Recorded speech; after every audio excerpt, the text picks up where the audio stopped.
I'm Smina Kiani for Be United, here at the REACH conference in London, where strategies will be discussed to raise achievements amongst black boys and young black men.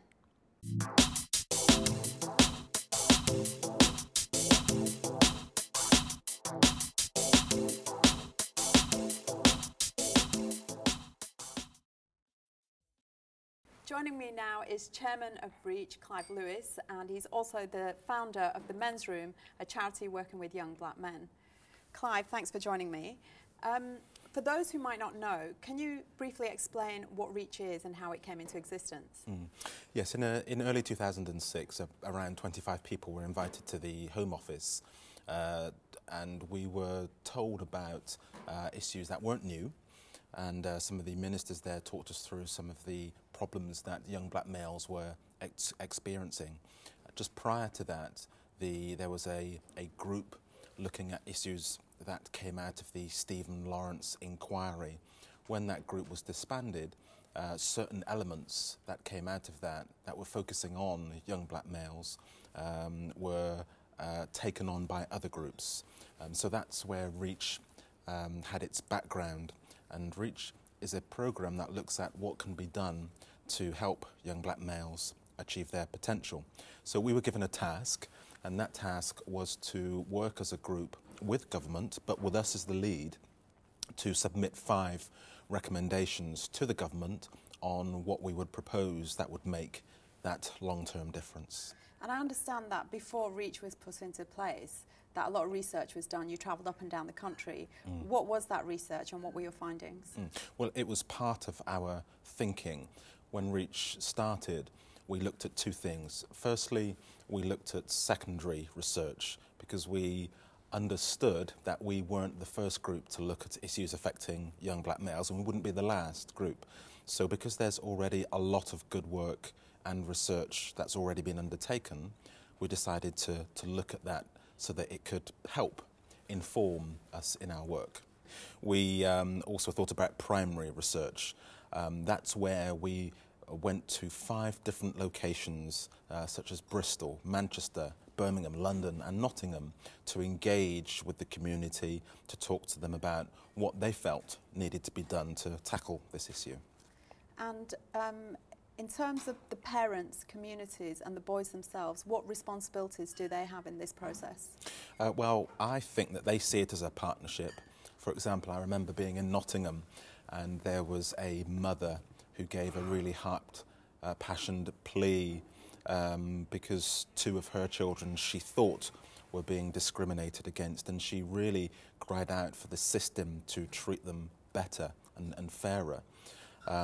But also we realised that there is a requirement to work together, and it's only together that we think we'll be able to make change happen.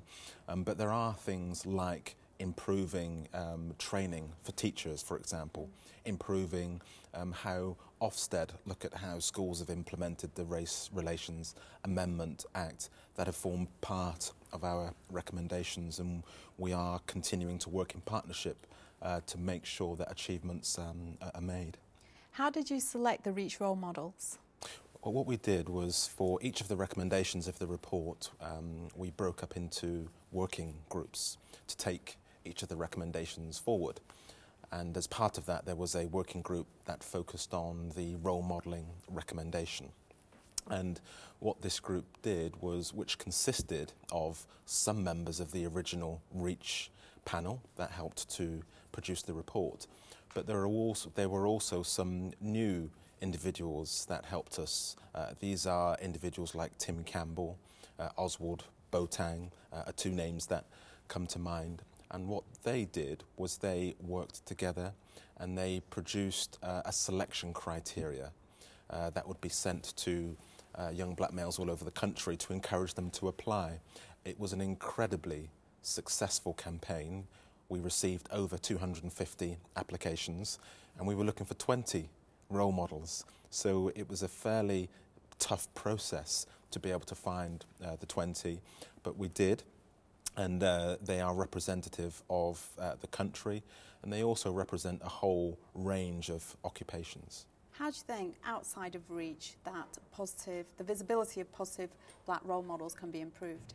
I think that we can look at other examples, and let me give you one or two. In the REACH report, we recommend that there can be a shift in emphasis and focus.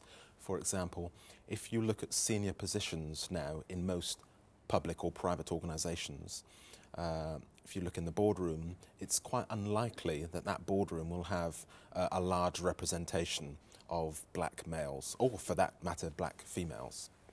So one of our proposals is to look at measures, and one measure might be to see how that can change so that more black males will be able to make it to the boardroom. And what that will show is that for people who are still in junior roles, they'll be able to see that it is possible to be able to achieve. Another one might be to look at how through our work young black males might feel inspired more than they do at the moment to apply to go to university, particularly the group of 24 Russell Group universities. And finally, what's the future for REACH? What strategies do you have in place? Well, REACH is a long-term plan. Our report refers to the timescale of 2020.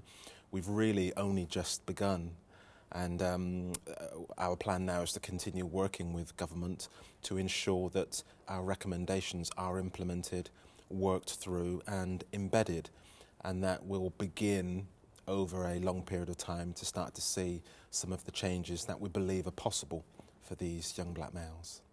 Clive Lewis, thanks for your time. Thank you.